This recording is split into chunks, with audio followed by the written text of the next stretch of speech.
everybody. This is Echoes of War. I'm joined here yet again by my co-host, Gaurav. How are you?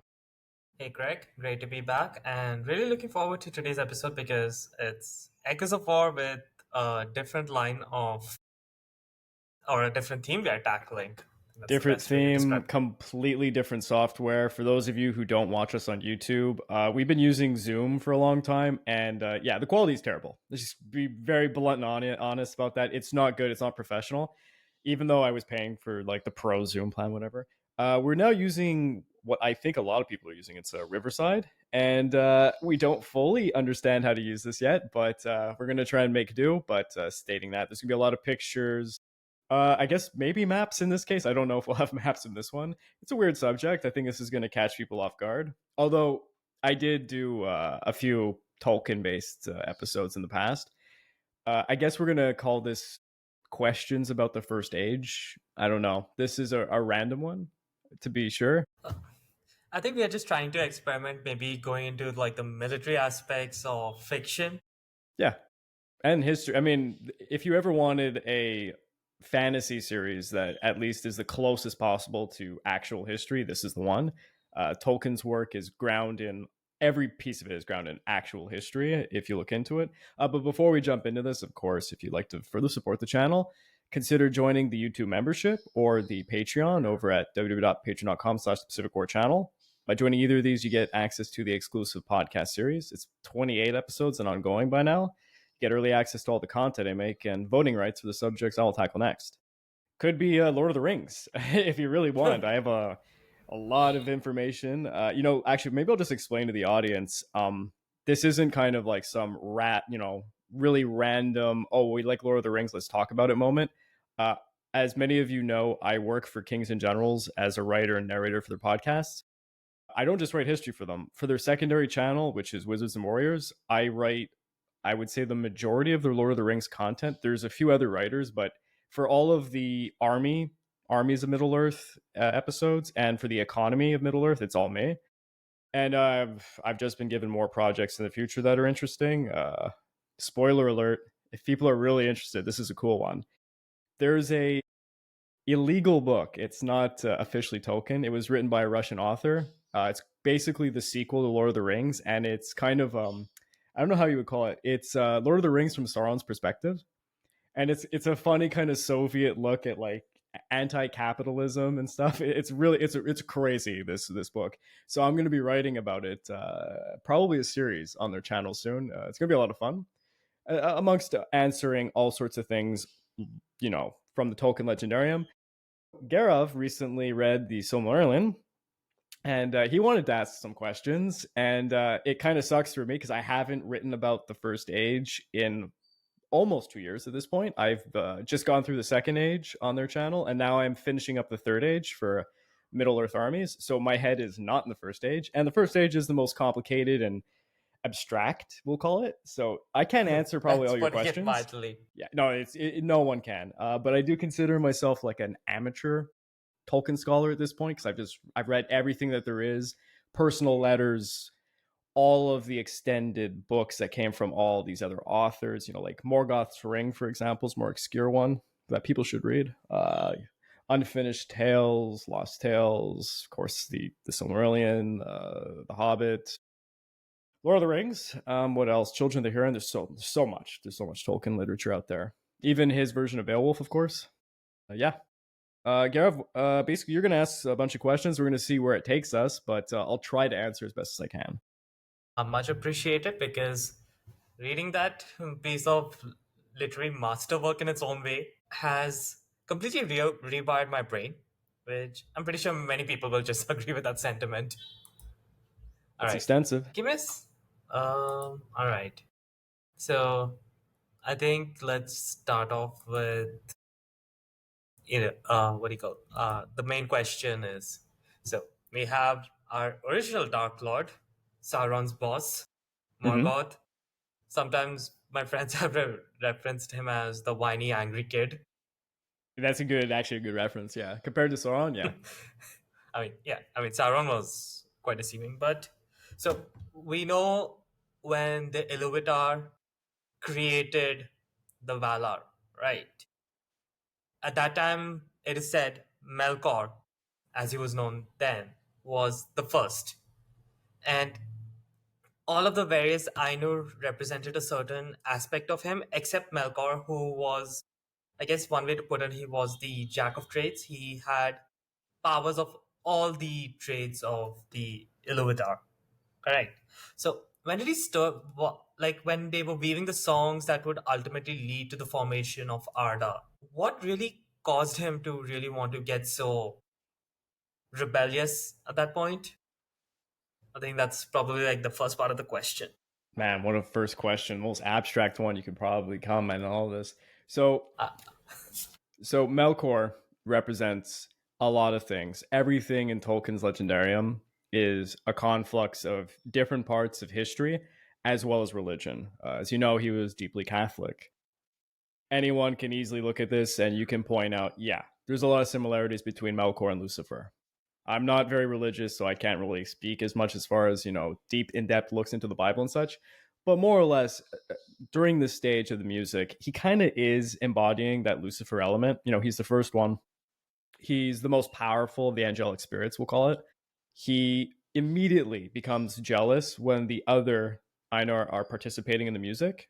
He himself wants to be, I think, initially closer to Iluvatar because, it's just like the same story as God and Lucifer, right? He wants to impress him, and this I'm becomes, just yeah. sorry. I was just about to say so. He rebelled because he had daddy issues. Well, yeah, kind of. Actually, yes. Yeah, pretty much.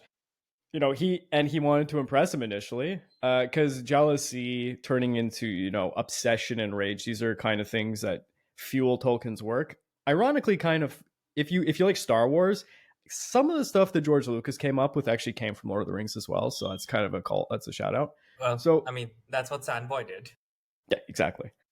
But so Melkor, he becomes jealous of the others, and he slowly succumbs to this jealousy. It's almost like the freaking, the Yoda saying, at first, it's like fear, and then it turns into hate kind of thing.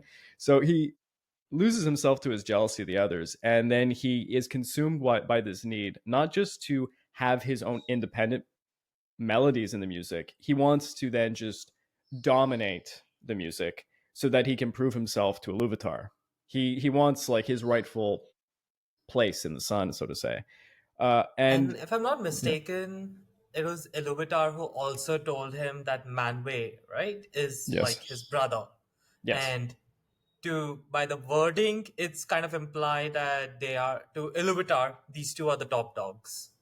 yeah. But You could Manwë is chosen as the leader of the Valar over Melkor, of course, true, it is, but this is before Arda is revealed to the Ainur. of So I course. guess that's why I'm not saying that he was chosen as the leader of the Valar specifically for that reason.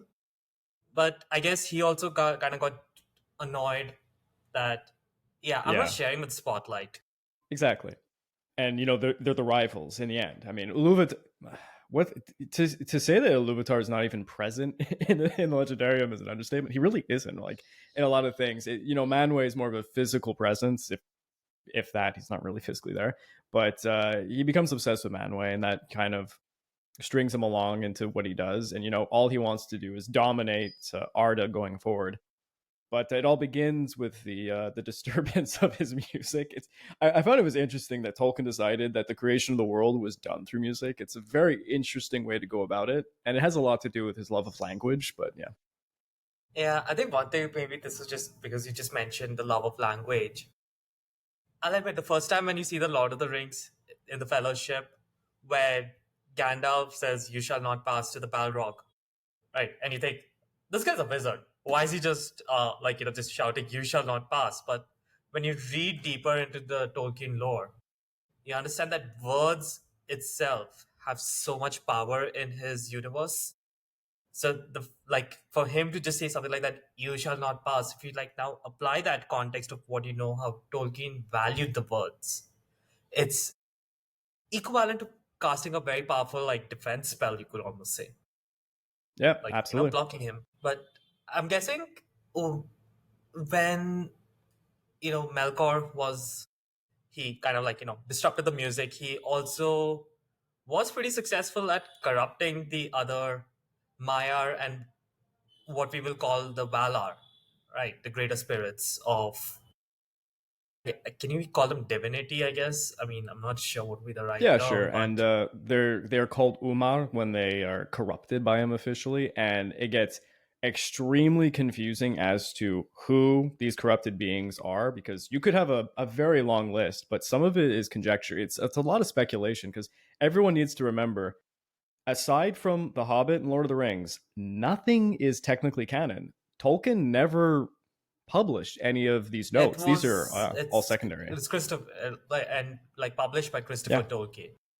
and many others after him. I mean, the grandson also, and then there's famous Tolkien scholars. There's a what's her name, Karen something wrote Nature of Middle Earth, which is a book I use extensively because she does a lot of homework trying to look into the geography of Middle Earth, and basically trying to answer questions that Tolkien never even bothered to answer, like how were some of these populations fed? Like tens of thousands of people in an underground city, for example. It kind of doesn't make sense, right? But she did a lot of work. I forget the name of the authors, excuse me. But yeah, there's a lot of people who've done a lot of work on this. I know, and I think that kind of makes it just so interesting. And I think when the world was revealed, right, as we know as Arda, and we know not all of the greater spirits went, so those that remained and in the halls of Iluvatar, as we could say, were known as the Ainur, and then Melkor, Manwë, Varda, Tulkas, all these guys that end up going there, they become the Valar. And I think it was at this point also, Iluvatar did mention that his children have already been uh, feeded to the world, right? They are already It, ready. They just and have to it's wake up. yeah, and it's honestly, I don't think we should even get into this conversation, but I'll say this to the audience. For those who've read the Silmarillion, perhaps, or those who just read Lord of the Rings, it's extremely complicated how Tolkien tries to explain the relationship. And I'm not gonna use the terms he uses because it'll be too complex, like Fëa and stuff and Hura. He uses terms that are representing what is the physical body and the soul, and these are two completely different things in his world, which is very Catholic, mind you. And this is important for Melkor, who becomes Morgoth. These are technically two different beings, if you think about it. But all these greater Ainur, Maiar, Valar beings, if they were to encompass a physical body, it changes everything. And it isn't you're just having a physical body in quote unquote Arda, you're part of Arda a little bit, and you can get trapped within Arda, which is actually what happens to Morgoth. That's kind of his downfall, and it gets more complicated than that. But I'll leave that in the background. Yeah, All right. I think maybe let's get into the first major race or species, right? The elves, right? So they had already been fed into the world by Iluvatar, firstborn, but not the the first first to one. wake up. Yeah, True. And we know that Varda created the stars, right? As a beacon. Like you could say they're literally the North Star for us. Like I think that's the best way. For them to come to the light of the trees, because by now Melkor has corrupted a lot of the land and he hates the elves. He absolutely despises them, only because his father created them. That's pretty much the main reason. Again, the first most powerful Dark Lord was a guy with daddy issues. certainly did. But maybe you could just give a bit of information about the three factions, like just at a very high level, because I know there's only one house and faction that really, really feeds into the story, and we'll get to them. All But yeah, right, can you see the picture I'm putting up, which is yep. the so this is a individual who went through the painstaking process of trying to make a coherent tree graph of the sundering of the elves. My God, this is so helpful in understanding it. Yeah, that's why I was gonna say, if you're not watching this, you should just watch this on YouTube, because this, this is this difficult. at least Yeah. for this particular image. Whoops, one sec. I Lost the ability to control it for a second there. Okay. Sorry, folks, it's the first time we are using Riverside, so bear with us as we try to learn the use of it. Here, I'm just going to share again so I retain the ability to zoom in. Okay, there we go. Yeah, it's just because for me, your camera is right over some of them. But anyways, Fair enough. so the sundering, for those that understand, that's like the dividing of these houses. Think of it as evolution. So there is a group of elves that emerge. They awaken in what we'll call the East in Arda. We'll call it Middle Earth. In a place that you don't really need to know about because it's never really talked about again, except for like when other people wake up. Forgotten. Yeah. But this group, they get divided because of what you're saying. There's these stars that are put up, and it's basically a beacon that they are supposed to come west. They're going to go to the undying lands of Man, where all the Valinor, where all of the angelic spirits are basically, and it's And yeah, if I'm not mistaken, it was because Orome, the hunter spirit of the Valar, found them because he was the only Valar that kind of really still was on this continent and not exactly. in Valinor. Yeah. And the elves are not aware of any of this, right? They're not born with this awareness of who the creator was and all this. So, like you said, Melkor, which he does, this is what he does always. He comes over and he lies to them and he tries to corrupt them against the will of Iluvatar. This is basically his thing. That's what he does. Yeah, actually, someone I remember reading someone or hearing someone say that he's never created. Ilúvatar created Yes. the race of men He can and the only mold, elves. like corrupt things. Yeah. Yeah, exactly. I mean, at least Alway created the dwarves, so I'm gonna give him that. Exactly. Yeah. So I've actually run into this because of just the English language. If I'm writing a script about the First Age, it's like, oh, Morgoth did not create trolls. He corrupted perhaps Ents into trolls or some other being we don't know that made trolls. Like in Tolkien's notes, trolls are a twisted version of Ents to like make fun of them, whereas orcs was to make fun of elves or perhaps humans later. Yeah, I think that's literally mentioned in the I think Fellowship when Saruman Yes. explains it to one of the Urukai when he says how the first orcs came into being. Exactly. Because to make things so much more complicated, not only is the Silmarillion and other works like this secondhand note information, if you even accept it to be the reality, it's written in a context as if an elf who might not know everything wrote the Silmarillion. So you can't even believe the author. It's actually really annoying. It's actually, but it's I actually find that so beautiful because Yeah, that's we are cool. talking about them as if we are reading their version of the mythology of events, right? Yeah, That's because ultimately what it's kind of supposed to be. Tolkien was basing this, and this is just me spouting out, kind of opinions, as if you found somebody at the Library of Alexandria who was writing about stuff hundreds of years before his own time. Sure, he might have some primary source of information, secondary source of information, whatever, but you can't really trust this author. He wasn't there, right? He doesn't know for sure. It's the same thing with the Silmarillion. Tolkien is literally writing in that sense, which is very interesting, and it shows his deep understanding of history. Back to the elves. So the elves, the first sundering is those who start this journey. We'll call it the journey just going west. They're going to be called the Eldar going forward. The ones who just stay back and they don't even bother to go looking for these lights, they're called the Avadi. And you can think of them as dark elves. For those of you who read other fantasy things like Elder Scrolls and all that stuff, they're not that kind of dark elf. Evil. It's completely different. Yeah, yeah. It's very Yeah, different.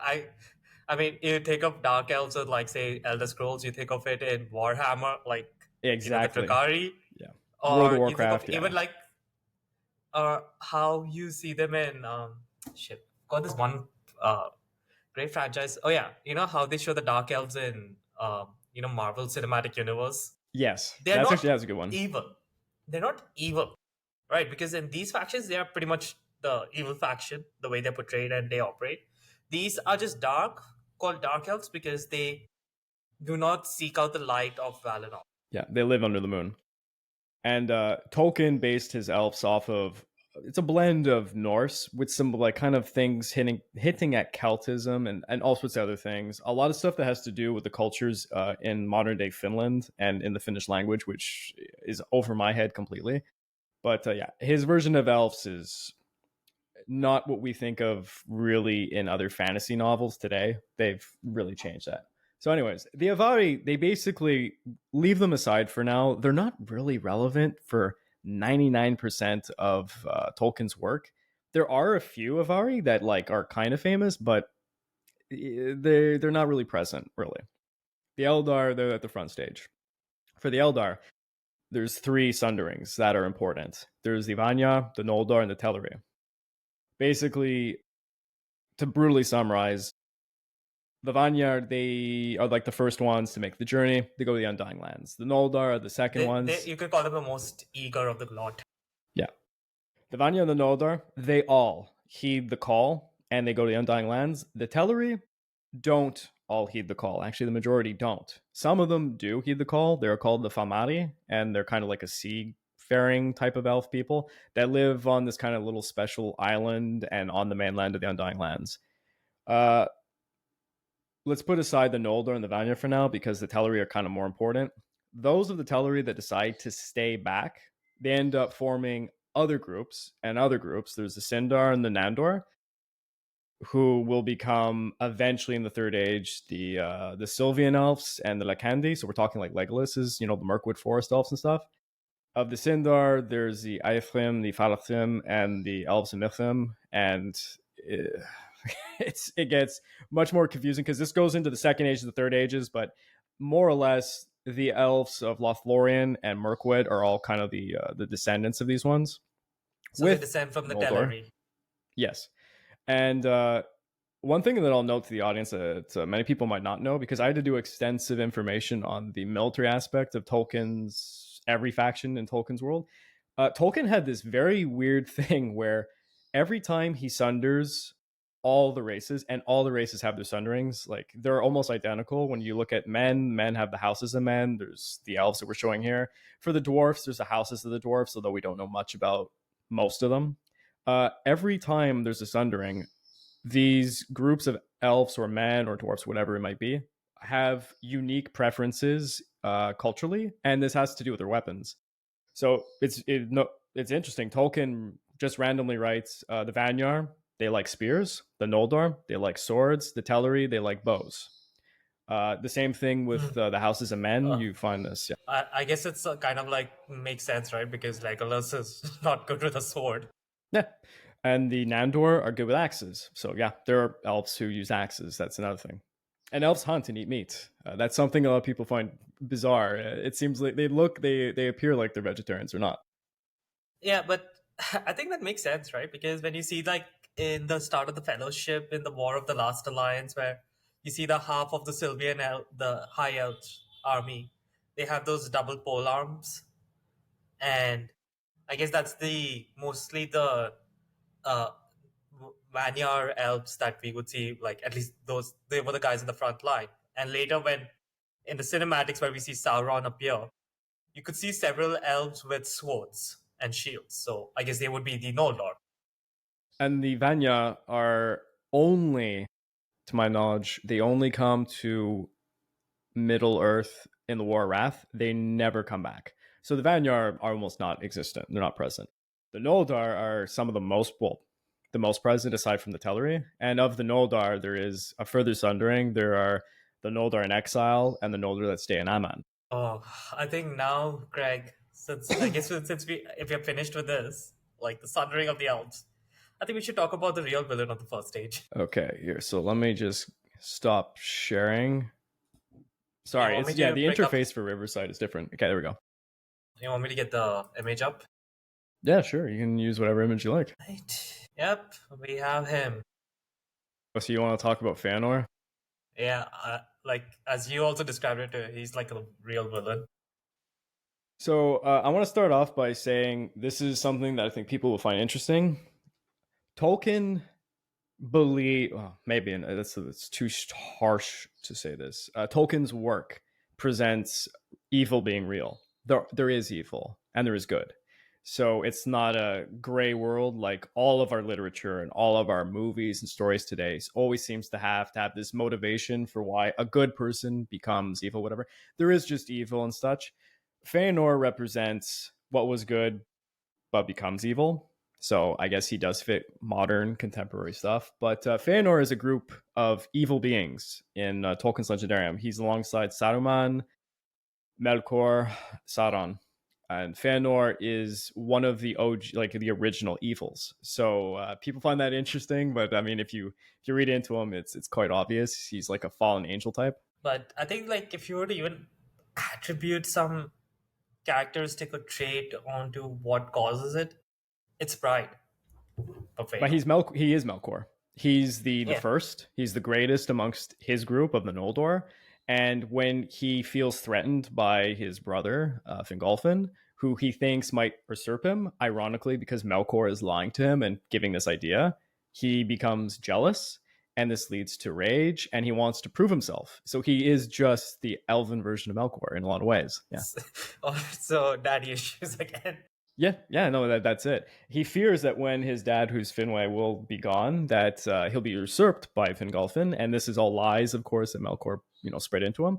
And But but yeah, it's actually kind of true because it is known that even when the Noldor were in Valinor, a lot of them they respected Fëanor, but it is kind of like that respect that you would put for someone having power or an accomplishment, but you would call him a respected leader by the masses of the Noldor. I mean, until his actions, yeah, of course. But he's famously the one who creates the Silmarils, and this is his downfall because he creates something that consumes him. And it's just this kind of repetition of the same story with Melkor. Melkor his obsession is to basically destroy all that was made from the music so that his music can take over, and Fëanor makes something that he thinks is just perfection, and it should outshine. There you go, The shine trees. everything. Yes, exactly. So that's kind And of this poetic rhythm to it. and it's said that no one even amongst the Valar could even craft something as perfect. And it was said even Fëanor himself, he knew like he doesn't know how it really came to being that he was able to craft these magnificent jewels, but it could never be done. And Melkor obviously wanted this, and well, he has a great ally in Ungoliath.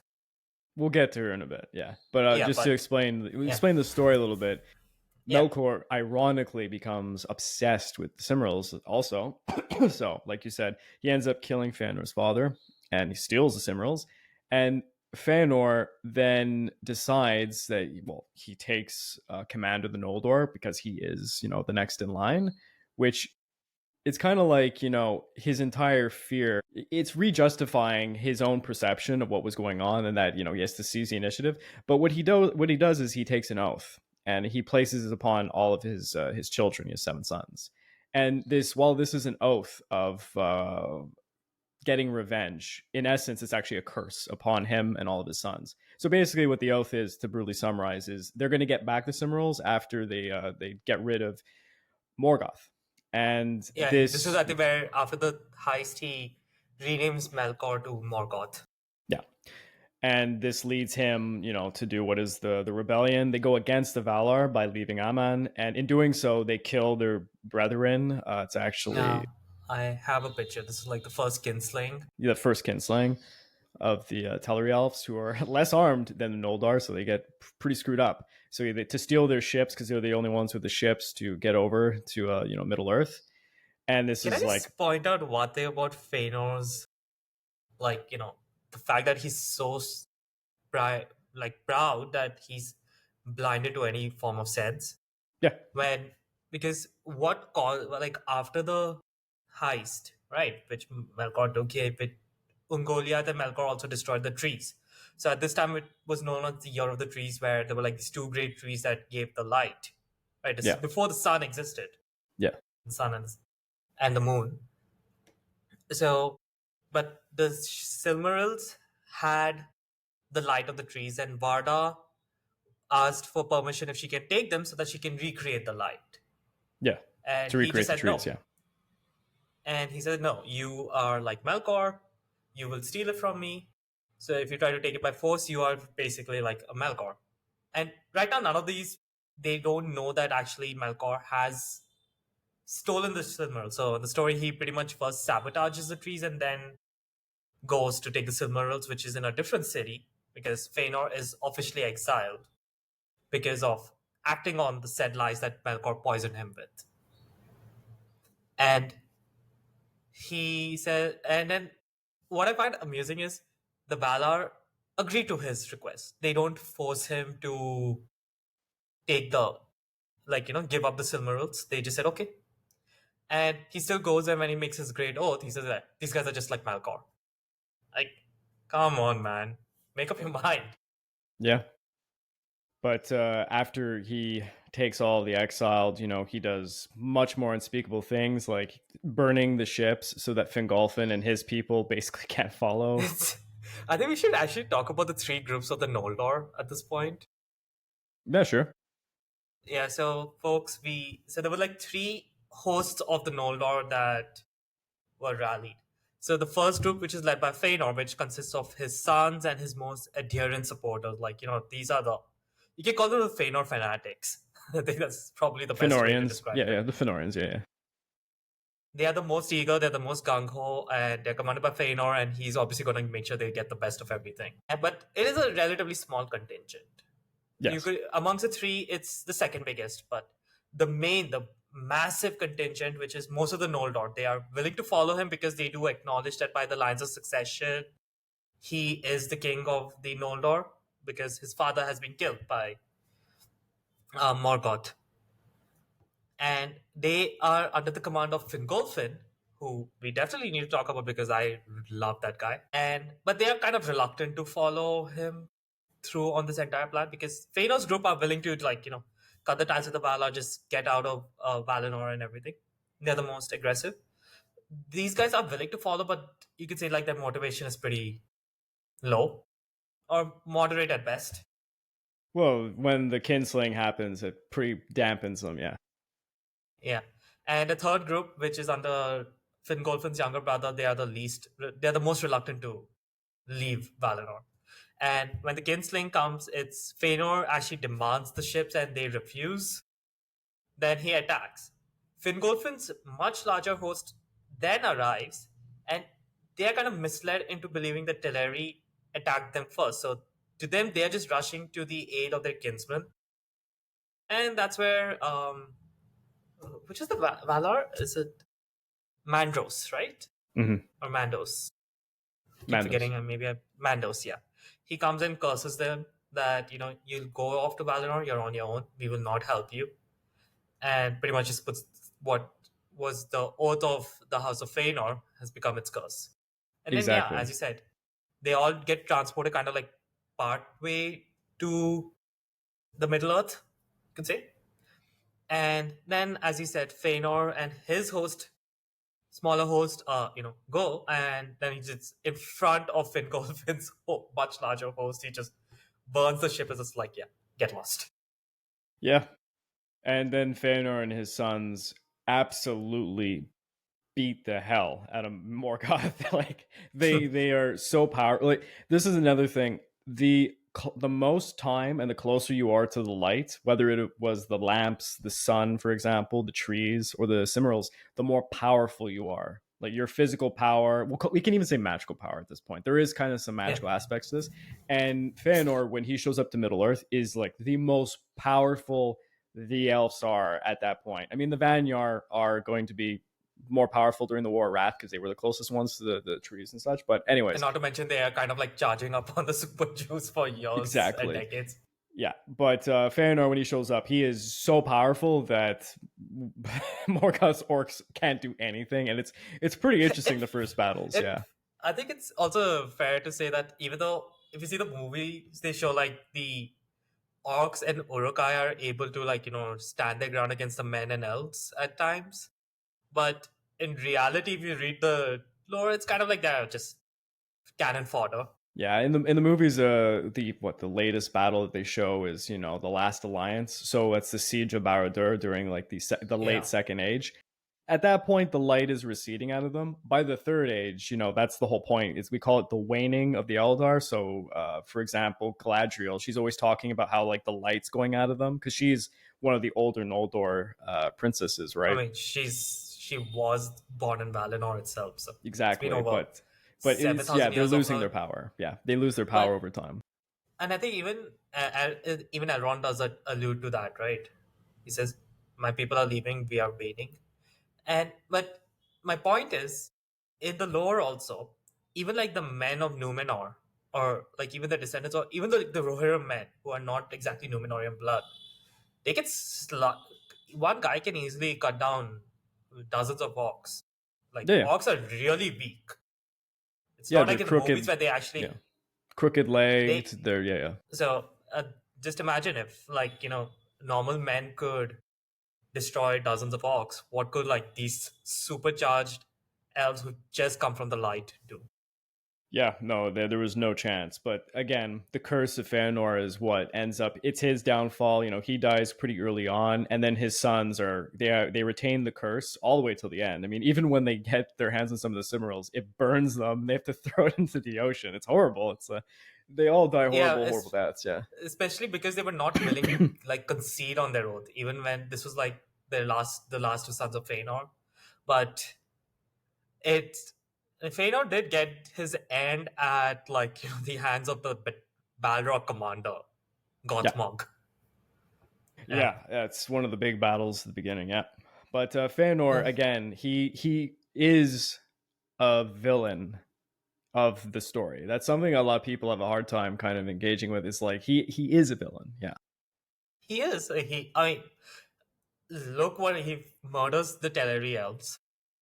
He blames the Valar if and calls him to be equals of Morgoth, even though they did not force him to give up the Silmarils. They asked for it, but they did not force him. And not to mention, he pretty much incurred the wrath of every Valar and Maiar, pretty much you could say, Oh yeah. because the I think at least his brother was a more noble man. Yeah, you want to talk about his brother Fingolfin, who he's not exactly the stereotype reluctant king or anything like that, but he ends up being the High King of the Noldor after Fëanor's death because Fëanor's children have to acquiesce that he was, the second born. Yeah, at that point. He was So he, second. He was the oldest from Finway's yeah, uh, kids, yeah, second wife because his first second wife, wife, yeah, yeah, who so he's the oldest from that line, and I think at that time because I think one of Fëanor's sons had already been killed. Maedhros, his eldest son, had also been grievously wounded after being yeah, captured by Morgoth's yes, forces. yeah. So I think they decide that they are, and by now the bulk of the Noldor are pretty pissed off with the House of Fëanor. If I remember correctly, Fëanor Finway's first wife is a Noldor. Fëanor is No, pure Noldor. I think she was a Maiar actually. Or was it? Was I know she she a dies in Maya? childbirth. But No, the I think second I'm wife confusing is with some a. other. I'm pretty sure the second wife is Vanyar. So they're not pure Noldorians technically. Anyways, it's looking into the But yeah, genealogy. This is but ridiculous. But yeah. what we just know is about Fëanor's mom. She died at childbirth Okay, yeah, because that's of true. the trauma that is there. And Fingolfin, he of kind of had course. he had a resentment to Fingolfin and his brother just because they're not his true siblings in his world. Yeah, exactly. But Fingolfin is thrown into a terrible situation where he now has to basically lead the Noldor, minus the. He doesn't exactly lead the Fëanorians. The Fëanorians are kind of this antisocial outcast group that they work with them, but they're not part of them really. And yeah, but That's Fingolfin, like Fingolfin, unlike Fëanor, he's a little bit more balanced. He's trying to establish a realm. He's not just running to the gates of Angband trying to kill Morgoth all the time, like a lunatic. But of course, ironically, Fingolfin ends up having this fight against Morgoth where he challenges him to single combat, and he does wound him. He gives him a pretty egregious wound, but he's killed in the process horribly, viciously oh killed. no, but One sec. I think I have that image of their fight. Just give me a. Oh, don't tell me. Shoot, I don't have that image in particular, but oh yeah, it's here. This is supposed to be like the fight between. But I think it's pretty important. Like we talk about the event that led to Fingolfin charging in such haste to fight Morgoth was. I think what we should say is there was the siege of Angband. So Morgoth was based in the city of Angband, which was his fortress in the north, and the elves, not only the Noldorian exiles that have come, which are now led by Fingolfin, but they also start collaborating with the other elves that have remained on the continent. Most of them tend to ally with them because Melkor, well, he doesn't care whether you're a Noldor, Vanyar, Noldor, Teleri. He just hates you the same. So they have a common enemy. They definitely are going to fight. So there was the Siege of Angband, which was a massive long siege by the Noldorian elves to contain Morgoth's forces. And just in context, it's a siege that lasted 400 years. Yeah, and it was I pretty mean, that's successful. kind of like Warhammer 40k, Siege of Brax. Sorry, not Siege of Brax, the Krieg Civil War, 500 years. But it ends with the dagger Bragolach, or the War of the Son of Flame, which is a war battle that Morgoth actually did not even want at that time. Because he was planning to unleash Glaurung, the first dragon. But Glaurung was not fully grown, but got eager and went. Got out, yeah, So, and then he got shot yeah, at. and his armor skills had not fully developed. So, got pretty injured. But even still, it was um huge battle. Many millions of orcs, it seems, right? Uncounted is a proper term. And it is said that the Balrogs came in force. Yes. Now, it's never really said how many Balrogs are there, No, but we don't some have people, we don't really it's know, but def- yeah. it's probably like, I'm just gonna go because why not? If you're counting uncounted orcs, I'll just say like there were battalions of Balrogs. Why not? Well, the Balrogs were captains of the military. So, for example, Sauron is the second lieutenant to Morgoth. So he leads his own version, parts of the army. But there are Balrogs, like the leader of the Balrogs, Gothmog, God, is, you could think of him as like the third lieutenant, or he's an equivalent, uh, maybe an equivalent lieutenant to Sauron in a lot of ways. but from what we know, it's generally been that Morgoth did officially always acknowledge Sauron as his second in command. Yes. I mean, So I'm Sauron pretty is sure. special. But and we know that the Balrogs really just don't give a shit about anything unless Morgoth orders it. Well, remember all of the Balrogs, just like Sauron, just like Gandalf, all of these They're Maiar. Ainur, yeah, they were corrupted. They're Umar. So the Balrogs are as much as like the Istari in terms of power. They are significant angelic players in this with their own Yeah. goals and stuff. So Sauron is one who we know what his goals were. All of these Balrogs were just like Sauron in some way. They had some kind of desire that was corrupted by Morgoth some way. So, to give you an example, Sauron was obsessed with perfection. He likes to make things perfect. Melkor, when he was Melkor, he corrupted Sauron to believe that Arda, which is marred by Melkor, by the way, is not perfect. So Sauron becomes obsessed with. He wants to take control of it so that he can make it perfect. He actually, if you think about it, he has a good goal in some ways, but He his wanted control. yeah, yes, he's obsessed with this, but his methodology becomes, well, destroying everything so that he can rebuild. And yeah, but yeah, so these Balrogs have probably their own goals. We don't know them, of course. And as for Glaurung and the dragons, Tolkien does not explain exactly what they are, but we kind of are to believe they are nearly identical to Balrogs. They are corrupted Mire, maybe in the beginning. Corrupted something. Yeah, Because but we know that. yeah, they mate and they have offspring, which again, it's this other thing that is very confusing in Tolkien's Legendarium. There are beings that are Mire that will mate with elves. There's plenty of them, and that doesn't necessarily mean their offspring are part of Maiar. that group. They're like half hybrids, but then further down the line, how long does this go? at some point, you'll want to ask about Ungoliant. This is just like the dragon question. She has offspring. What are they to her? What was she in the beginning? And stuff like this. We don't know exactly what the dragons were when he corrupted them, but he made them out of something because he doesn't just make things. He can't make things. So led to believe probably Maiar corrupted. Yeah. Certainly Glaurung. Yeah. So back to the Dago Bragolach. Because I think after 4 centuries of successfully repelling Morgoth's raids with such ease, there was a complacency between the elves that developed. Yeah. And in this, it was like a massive assault that had been built up in secret, that many Noldor died. The sons of Fëanor and their faction also scattered because it was such an overwhelming attack. Well, I mean, if you have like Balrogs coming at you in force, that's I think self-explanatory. And Morgoth, like, he's a very divide and conquer, just like Sauron is, kind of guy. Yeah. And basically, the siege has proven that when they are united, he can't defeat them. They are too powerful. So he just tries over the centuries to figure out how to divide them. And like you said, there is a divide between those who had, are following Fingolfin, and then the sons of Fëanor, like Maedhros and his company and stuff. There's problems amongst them. There's problems with the Teleri. The Teleri don't like the Noldor very much. As well. Yeah, Gondolin. Yeah.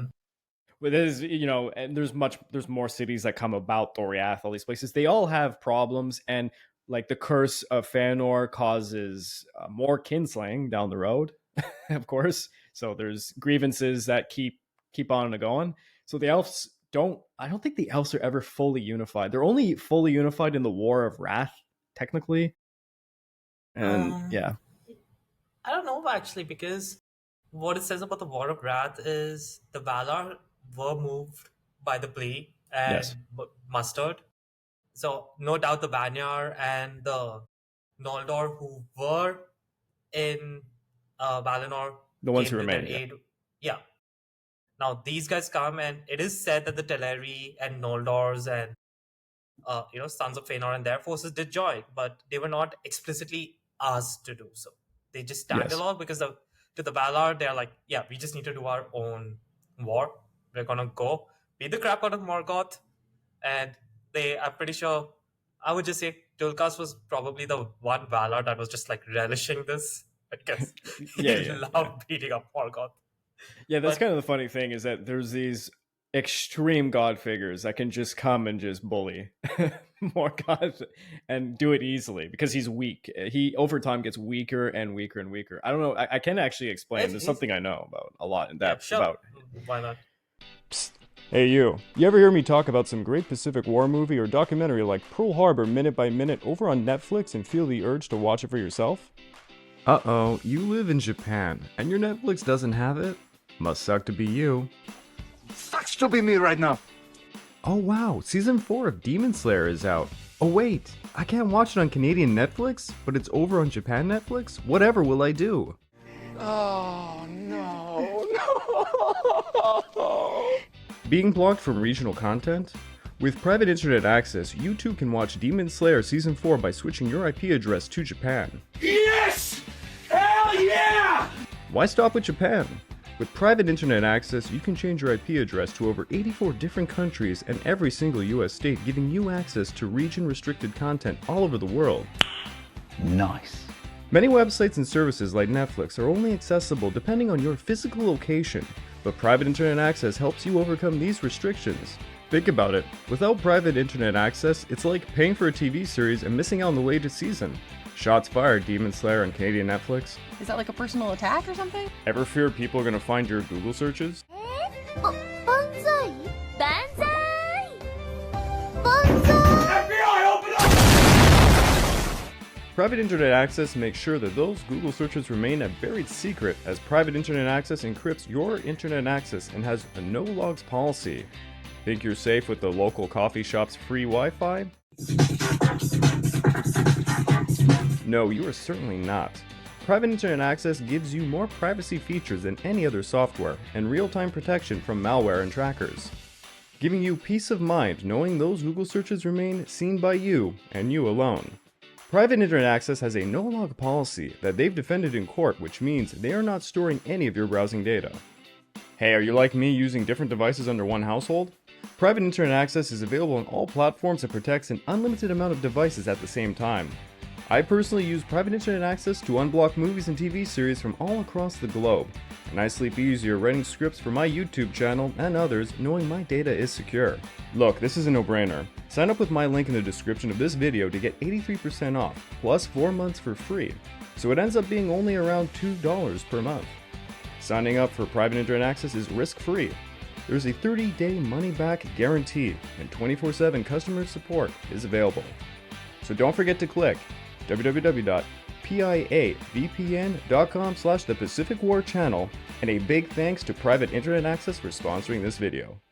For the audience, I'll call this the difference between Sauron and Melkor. It's, again, I brought this up at the beginning. Tolkien has this idea, I'm not going to use his terms, but of the spirit or the soul and the body. When Melkor becomes Morgoth, he is imbued into Arda itself.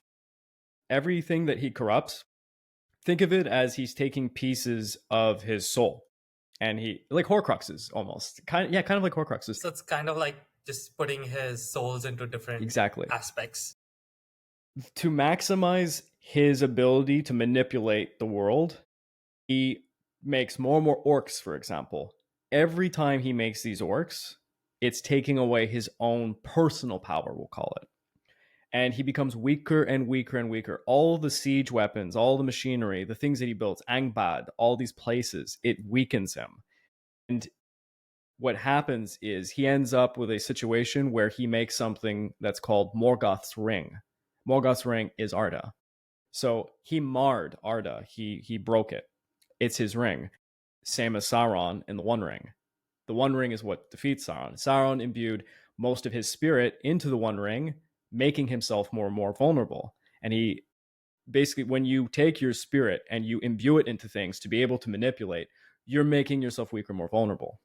Yeah, so, I mean, like the One Ring was basically supposed to be you could say like the transmitter to control the leaders of all the races. Exactly. So Melkor, at the beginning, was at his absolute most powerful. He could challenge and probably beat some of the other Valar easily. As soon as he becomes Morgoth, and the more that he goes on with this, he's unwittingly made himself easily defeatable. If they actually were going to do anything, they don't, by the way. They almost never do anything. They could go and they were kind of, at that time, they were more pissed off with the Noldor than Morgoth. Yeah, exactly. And that's its own story, you know. It's kind of kind of an explanation for the old biblical thing. But if there is a God, why does he allow bad things to happen? Right? That's kind of that. It's kind of like, but maybe just for the fun of the audience, even before he became Morgoth, and the elves arrived, the Valar did wage a war against Melkor, and it was pretty much Tulkas who just went up, beat the crap out of Melkor, and just dragged his ass back to Valinor. And he would have been able to fight better, but at that time, during the time of the lamps, for example, he is already corrupting and screwing around with the world, so he was losing his power. Weaker. But even though Fëanor was definitely the most powerful of all the elves that ever lived, like in terms of pure power, he still wouldn't have been able to stand up even against Morgoth these in are his weaker light. state. Yeah, they're light years of difference. Yeah, of course. Yeah, but so I think back in the aftermath of the Drago Balrog, which was a stunning success for Morgoth and his forces. I mean, he lost a lot too. Yeah, of course. Yeah, but to him, what is the use of 7-8 million orcs? It's true. Yeah, it is true. He's kind of Stalin in a lot of ways. Yeah, he would probably have hurt definitely if he lost some of the Balrogs or Glaurung, and definitely would have had a massive blow if, say, by chance in that battle, say Sauron and Gothmog were killed. That would have been a definite blow that he would not recover from. But yeah, about 10-20 million orcs, yeah, who gives a shit? I mean, orcs were literally like bred for at such alarming rates. Yeah. But regardless, the elves suffer a massive defeat because they can't replenish their numbers as quickly. That Fingolfin genuinely believed as the High King that there's nothing left. People are doomed, and it's kind of like a mix of like rage and sadness. He just mounts his war horse and just, you know, rushes into Hangman, like, just slaughtering anything standing in his way. Standing in the front of the gates of Hangman, he challenges Morgoth for combat, one on one. And now, if just imagine, like, you're the orcs and you see your head honcho being challenged, and no replies coming through, and this guy just continuously going and spewing insults at you. It's gonna destroy the trust you have in your boss, right? Yeah. So Morgoth does want to do it. Like, he doesn't want to fight because this is actually where I think him being the jack of all trades of the aspects of the Iluvatar comes back to bite him. Mm-hmm. All the Valar and the Ainur who represented just one aspect, they only understand that one particular aspect. Avle understands creation. Orome understands the hunt. Tulkas understands strength. Morgoth understands everything, every trait, everything a person of being can feel, and that includes fear. He is the only of the Valar that knows fear. He knows to Yes. feel scared. I mean, And that is why it's one of his powers too. Like that, it the is. shadow. It's as it's known. It is, but it's a double-edged sword. He Exactly. knows fear and he's also scared, and that is why he was very reluctant to face Fingolfin. But you can't you'll lose face if you don't go out to face him. And he's not challenging Sauron. He's not challenging Gothmog. He's not challenging Glaurung. He wants Morgoth. And even though, like as you said, Morgoth and him are light years apart in power, right? Because Fingolfin is also a very powerful warrior in his own right, but he is also not as strong as Fëanor would have been. He's still like, he has that kind of like, the willingness to stand up, and I think that's kind of like a multiplying factor, you could say, in a way. Yeah. Morgoth dons his black armor, has the great hammer, which is supposed to be like the hammer of hell. And Basically. he's towering over Fingolfin, and they engage in a long duel. Every time he strikes the earth, it's like supposed to be like craters are being formed. And even still, 6 times Fingolfin also wounds him pretty badly. It's not Permanently nothing that too. would probably, I think it leaves him a little. He can't walk properly, basically, because of it. Yeah, there's a limp after that. Yeah. But that's I said 6 because I know the 7th one is to come. Because he ultimately injures him critically 7 times. Right, the 7th one, which was at the last, and even then he was knocked down 3 times and still stood up. But it's at the end of the battle, he's completely exhausted and spent. Fingolfin, guys fought like the Dark Lord, pretty much a god for a few hours. And he trips into one of these craters, and that's when Morgoth smashes him, which is like the death blow. And it's at that moment he stabs him for the 7th time with a sword, which was called Ringel, in his ankle, I think, which causes him to be walking with a limp. I guess that's also like an Achilles heel. It is a nod to Achilles. Everything is. There's always sprinkles of different battles with stuff. Yeah. And not to mention the 7 times striking the Dark Lord and 3 times being knocked down. It was also there. And Morgoth was so ashamed actually of this incident, right? Like he's humiliated. He actually tears apart Fingolfin's dead body to feed to the wolves. And it is actually at that time, the Thorondor, the king of the eagles, implied also that is sent by Manwë. Because while the Valar are not going to interfere, they have been, no doubt, observing. And he sends Thorondor, who, slashed Morgoth's face to, disorient him so that he can take away the 2 halves of Fingolfin's body for a proper burial, which is what he deserved, because otherwise Morgoth was going to, throw him to the wolves. But it is such an event for Morgoth that even though he won, he lost, because the orcs, who love singing as well about their triumphs, they never sing about this. And the elves were too emotionally shattered by the death of Fingolfin. But he died like a true hero, unlike his older brother. But I think this was his only 2nd time before the War of Wrath where, Manwë does actually send help to the Noldor. The first one is when Fingolfin's son goes to save Maedhros, the eldest son of Fëanor, who was being imprisoned and tortured in Angband. And twice, the son of Fingolfin is saying, he begs to Manwë, praise, and he's not asking for any help to save him, because he feels like, with the damage that has been done to Maedhros, that please let me just kill him so that I can just give this mercy to him. It wasn't like, out of like spite or wanting to do it. He just wanted to put him out of the misery because he felt like, no one should be suffering this much.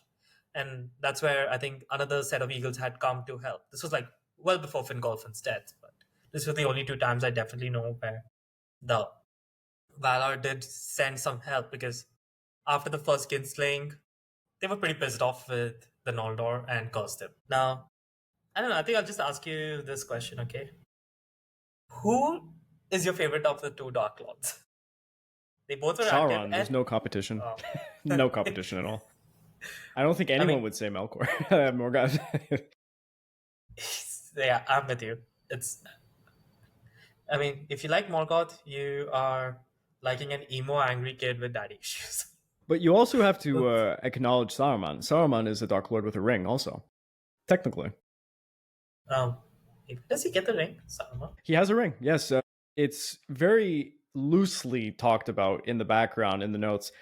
Basically, when Saruman comes to Middle-earth, he becomes, as people kind of Saruman the White. Saruman the White.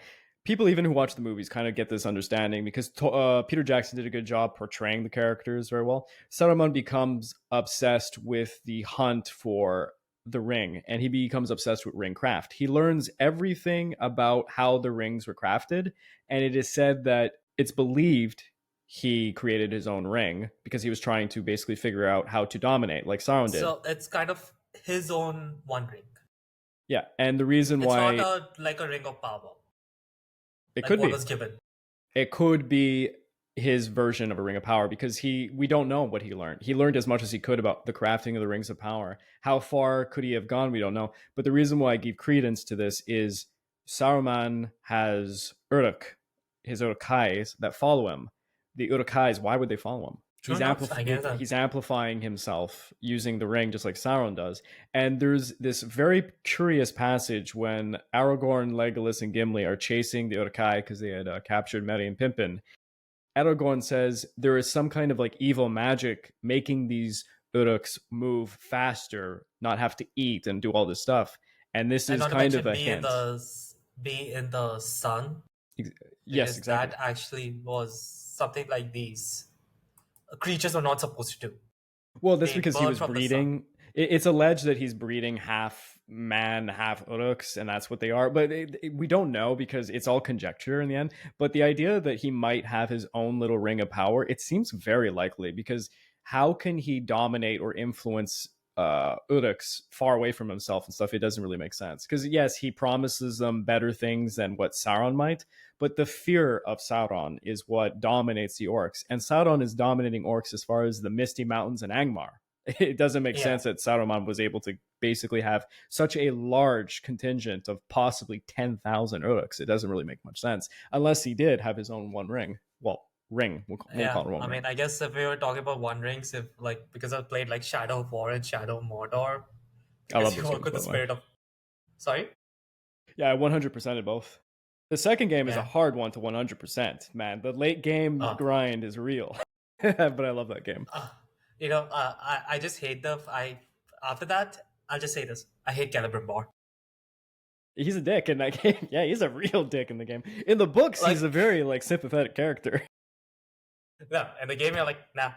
Because in the aftermath, right? But he actually also doesn't get to go back to Valinor in spirit, because he's also a descendant of the House of Fëanor. Of course. But I mean, everybody who crafts things is, right? So it's kind of... Yeah. But it's... you got to say, right? The way... because Talion's intent, he succumbed, right? To the ring. But his intention was genuinely noble. He just wanted to delay the arrival so that Gondor has a few more decades to prepare itself. So the guy definitely is a great one, but yeah. But back to your question, why Sauron over Morgoth? Morgoth is almost comical in how he loses because of it's really stupid stuff. Whereas Sauron, for all the things that you can point out as his faults, masterful strategy. Waits, very patient guy. He's extremely patient. He was able to defeat Numenor through patience. He was able to divide all of his enemies through patience. Yeah. Not to mention, Numenor was so powerful in the Second Age that I think when Sauron declared himself the king of the earth, that really pissed off the king of Numenor. But I mean, he was doing that to piss him off. Yeah. Yeah, but they pretty much like marched through into Mordor, like just slaughtering everything. They just like the way they describe it is like, oh yeah, they don't like have like a long battle of attrition. They were like they just are smashing their way through. Yeah, if you read how the Numenorians fight, by the way, it's the Second Age stuff. We shouldn't jump into this. They're 8 to 9 feet tall. They're giants that are said to have weapons that simply outrange the orcs so much the orcs can't even get above their shields to fight back. So they can't even contest them. They're just gods, basically beating orcs down. Anyways, I don't want to get into this. The show The Rings of Power is garbage. And one of the dumbest things the show does is they have the Numenorians, when they come over, the regular size of everybody else. It's such a glaring issue with anyways, I hate that show so goddamn much. Anyway, I gotta get it, because you think of the Numenorians, you think of like these really epic soldiers who are very powerful and noble, and that's how they're described. And even like the men of Gondor we see in the Third Age in the movies, they're the descendants. Yeah. No, but they are even still much stronger than any other of the men. Yes. Race of men, and each one of them is supposed to be like over 6.5 feet tall or something like that. Because I know I'm just digressing a little bit, but I remember this one passage which talked about when 100 knights of Arnor came under Prince Imrahil to defend Minas Tirith. Power and prowess was described. It felt like, yeah, they're not sending like 100 guys. It's like an army of 40,000-50,000 men marching down. Mm-hmm. Yeah. I think that's kind of like a way to kind of like, I guess, quantify. But yeah, let's not get into the Rings of Power. Yeah. I've not watched the way, it. I've we seen actually clips. Yeah, we glossed over. You did have a question at the beginning that I never got to about Ungoliant. So I just want to quickly, because that one actually, people are fascinated by that. I actually made a YouTube video before I was Pacific War Channel on this on what is she? Everyone asks, what is she? It's very confusing, and Tolkien's notes contradict each other. So to give people just the basics, Tolkien at one point writes that she is a being akin to the others, just like Melkor, and that she is just another Ainur that is corrupted by him, and that she kind of willingly joins, him on their ventures, like when they destroy the trees and that, and then she ultimately betrays him, and she seems to be more powerful than him, but again, he's Morgoth, he's weakened himself, so he falls victim to her, and his Balrogs have to come protect his ass while he's crying like a little girl. That's actually a pretty much good way, because I think she bit his hand pretty hard, right? Yeah, exactly. To get one of the two Silmarils. He is a comical character if you think about it. He's very funny, but she beats him. But there is I forget what book it is. There's a very bizarre passage, and it's thrown away. It's not in the Silmarillion because it doesn't make sense. Where she is amongst other beings that he's corrupted, and they're all hiding in a cave and they're talking, and that alludes to the idea that she is one of the Valar, I guess you call it. Like she could be one of the strongest for all we know, but she comes from this void, right? So in the Silmarillion, Tolkien, well, it's Christopher Tolkien, gets rid of that aspect of the story, and he basically just says she literally comes from darkness itself, from the void outside of Arda, and manifests. I like, some people have also called it like, the true, it's like an incarnation beyond. Yes. Some people are saying like, she's probably in terms of power would kind of almost be like well above any of the Valar and the Ainur. Lovecraftian, basically. She's Yeah. like a Lovecraftian horror. Yeah, she's outside of what we call like our realm, right? Yeah. She's something else, and I don't Suppose even like it because I find it's very bizarre in the grand scheme of things. But people now are so obsessed with that idea that if she is this other Lovecraftian being, that she's actually the counter to what's his name, Iluvatar. Tom Bombadil. So Oh. there's this Oh, yeah, actually, hilarious that's fan true. theory. Yeah, there's a hilarious fan theory that Tom Yeah, I've heard of Bombadil that. is like the opposite of her, and that Tom Bombadil might be a Iluvatar or whatever. That Tom Bombadil. Oh, here's a really funny fan theory. Tom Bombadil and his wife are reincarnated versions of Melkor and Ungoliant. Weirdest fan theory out there. Oh God. That Okay. their eternal punishment for their actions are to live out these really merry, cheery lives in Arda. It's a wild one, but for I'm just gonna remember like Tom Bombadil is just a guy who just has no care for anything except happiness for himself. but you do have to love that Tolkien randomly writes, "Oh yeah, we could give the ring to Tom Bombadil," but he would just stop caring about it and throw it away because he's so Yeah, shit. powerful. He's this weird He's- being that's all encompassing.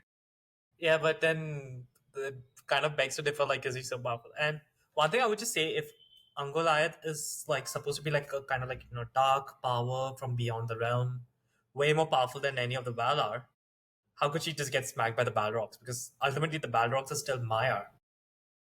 Yeah, and but Maiar, we know while they're powerful, the difference between a Valar and a Maiar is quite a big one. Yeah.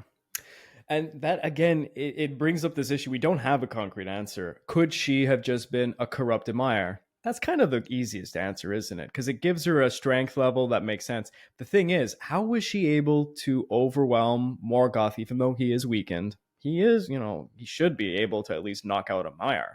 But, he succumbs to her. She is a very bizarre case. Many people have done tons of books and people have done YouTube videos, like me included, on this. It is strange. What's even stranger is if you look into her daughter, Shelob. Shelob seems to inhabit the characteristics of a Maiar also. Doesn't make much sense. And the game, that we're talking about, they presented her to be this shapeshifter who goes from being she's this shapeshifter. Maiar. Yeah. So their interpretation is that she is a Maiar. So it's interesting. But True enough. again, she is. I think Tolkien would have loved people talking about this because he would have been like, "Nah, I never thought about it." He probably would have been like, "Yeah, I was into C. Lewis's stuff or something." He's like, "I just wanted this unnamed, shadowy figure. She's just from the void. That's it. There is no explanation." Well, I guess one reason why Melkor would fear her is if he knows to love and fear the shadow, that she's also kind of like that essence of the fear.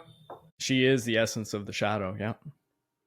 And Yeah. she, the explanation for her death is fascinating. She eats herself to death. So that's It's another supposed to be biblical the thing there. last, or for the wand of the Silmarils, right? Something. Yeah, like that. I remember reading one guy. He was trying to make the case that there's characters in Lord of the Rings that embody, the seven deadly sins. Maybe that's an interesting case for her. Would be possible though, because given like how the way Tolkien wrote his works with a lot of inspiration from many mythologies. It's not only Christianity, but he took inspiration everywhere he could. Yeah, especially when it comes to Nordic mythologies, Celtic. He really loved to play upon, like, for example, his version of the dwarfs, very in line with what the Celts or the Nords would think of them. A lot of the same traits. Yeah. Well, love the gold, love the mead. Yeah. By the way, he also, and I this is not people would almost take this as it being an anti-Semitic statement, but Tolkien imbued a extreme sense of the history of the Jewish people within the dwarfs, because there are people in diaspora, they're sundered from their homelands, and then they go wandering and they're treated unfairly. They are craftsmen, very successful craftsmen. Is it kind of like how when Thorin's grandfather lost the throne at the Lonely Mountain? You talk about that, right? Exactly. But what's funny is, I don't know if you've ever heard this story, but in the 1930s, the Nazi government they wanted to endorse the Hobbit and to bring it to Germany, and then they asked Tolkien. They sent the letter to him, and they asked if he was pure Aryan, and and he sent them back some, or I don't know if they asked him if he had any Jewish blood or something, and he sent them back something like, uh, I I'm sad to say that I don't have any great blood from the Jewish people. I wish I did, et cetera, et cetera. And he like just basically God. shoved it in their face, and it's one of the best responses ever. And it just And goes. It was probably awesome. Yeah. it's fitting because Yeah. he's a literary master. So, he's hit them back with his, potent weapon, words. Yeah. And I mean, he had an understanding of history, whereas you look at someone like Adolf Hitler, he had no idea of history. The guy was just making shit up. No idea of history, no idea of politics, no idea of military strength, no idea of common sense.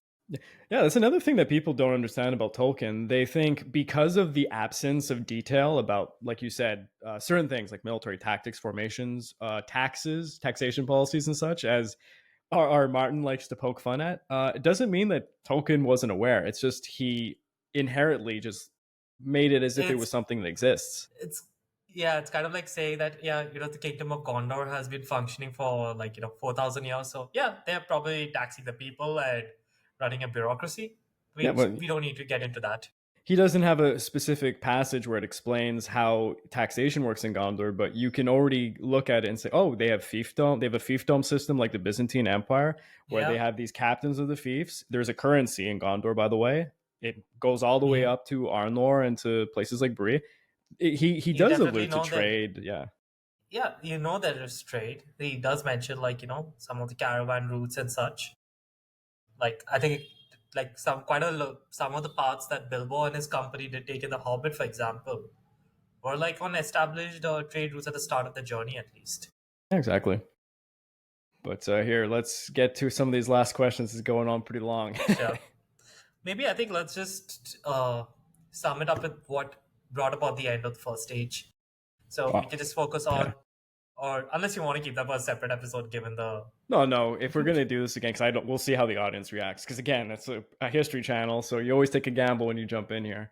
But for those who don't know, the War of Wrath, the climax of the First Age, I mean, it really comes about from Morgoth unbelievably being successful at divide and conquer. He divides most of the elven realms. He destroys some of their famous, supposedly hidden cities. Like there's Gondolin, Doriath, actually destroyed by the dwarfs, more or less, and Fëanor's curse and stuff. And there's Hithlum. I don't remember my First Age as well because it's been so long since I've written it. But Morgoth's strategy of attacking, surrounding, and circling, doing these sieges is very successful. He has basically the elves and the men that are now residing beside them in pockets against the ropes. And all hope is lost because in one of the late battles, he manages to trick men by basically secretly allying himself with this is going to confuse people, but they're in the First Age. There's people we refer to as Easterlings. They're not necessarily the Easterlings that we know of the Second and Third Age, but these are those led by people like Wulfang. They're kind of Mongolian-esque like people. They're very rustic people that come in very late in the First Age after the Three Houses of Men. And they betray everybody in this kind of very climactic battle. Ends up seeing one of the kings of the dwarves get killed.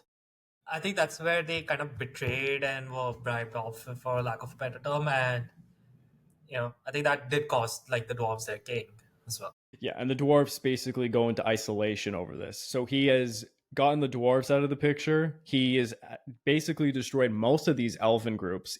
Most of them that are surviving have been surrounded and they're being squeezed. And the humans in the First Age are much more vulnerable. They're not dominant yet, so they're kind of clinging to life beside the elves, and they don't know what to do with themselves, and they're being enslaved now by the Easterlings, or we can call them the Swarthy Men if you want. That's another name for them. And side note here, not all of these Swarthy Men end up being evil. Some of them do retain faith with their brethren, so the Three Houses of Men, or the Edain if you want to call them that. And that's a very confusing story, but their bloodlines actually might linger on with those men. They might become something called the middlemen in the Second Ages. It's a very confusing story. But anyways, Morgoth is basically won. He thinks he's won.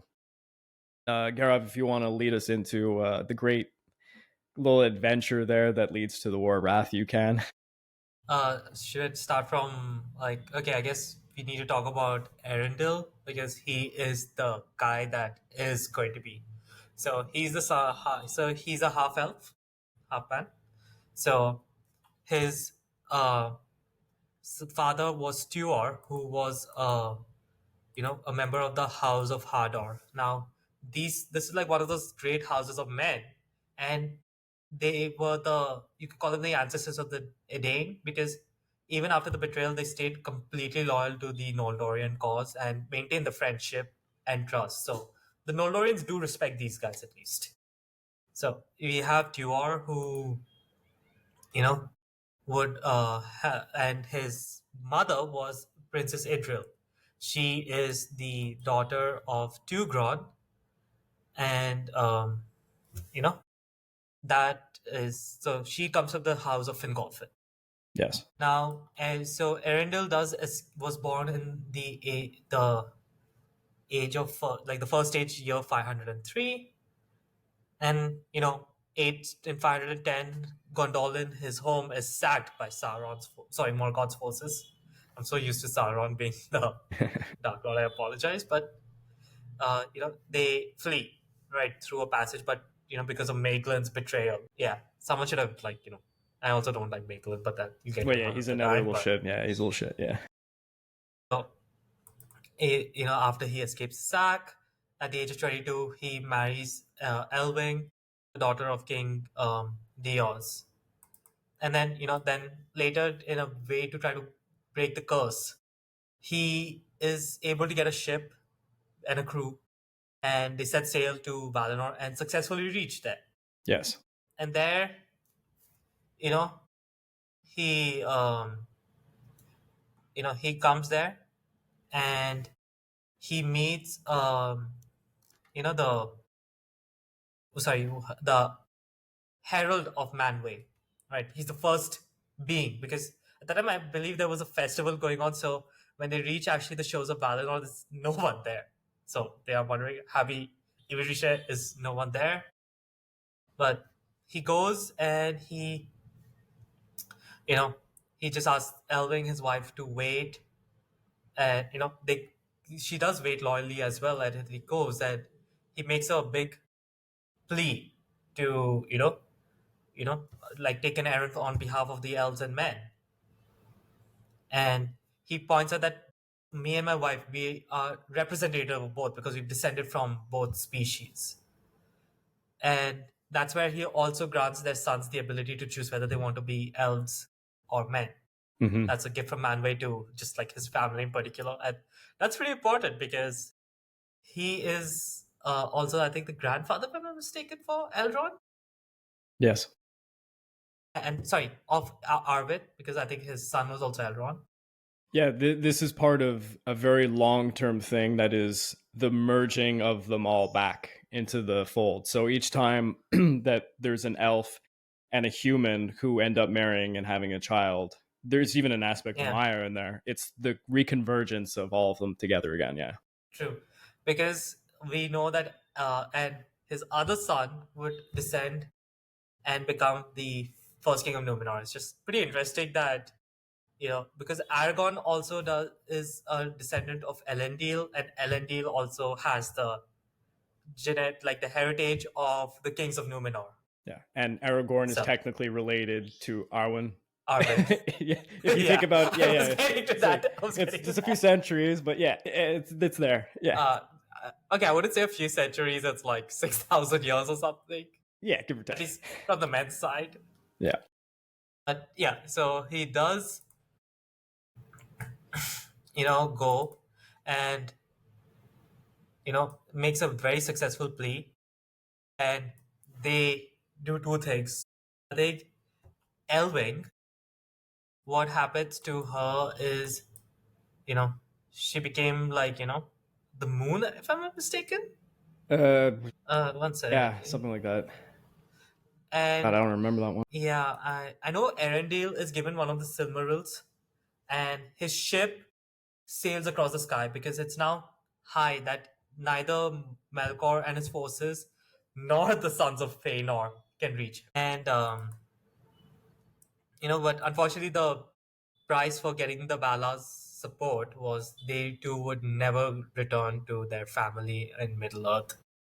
Mm-hmm. Well, I mean, that is just go, but they would be they get to, once their lives pass, they did reunite in the House of Mando, so they at least they have their happily ever after. mm-hmm. But anyways, that's not the point. But the plea was so successful that Manway is like, "Yep, guys, we're marching to war now," and that begins the War of Wrath. Which is incomprehensible. Yeah. There's no conflict in the history of Tolkien's lore on Arda that matches. It's supposed to, like, if you take the strength, it's supposed to say hundreds of thousands of elves, dwarves, and Edain, a host of great eagles, all the Valar. So you're gonna have like Manwë, Mandos, Vadra, Aule, Tulkas, Orome. All of these guys have come.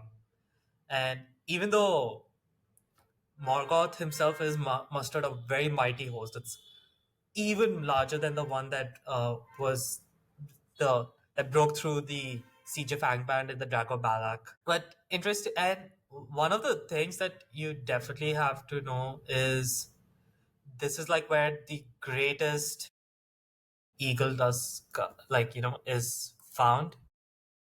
Sorry, I was the just gonna dragons, right? I was gonna put up a picture of it. There is one Yeah. painting. Yeah, I was also looking for it myself. Because even here you'll have Glaurung also fighting and no doubt dying. But it was actually in this battle that we see the greatest of the dragons come forth.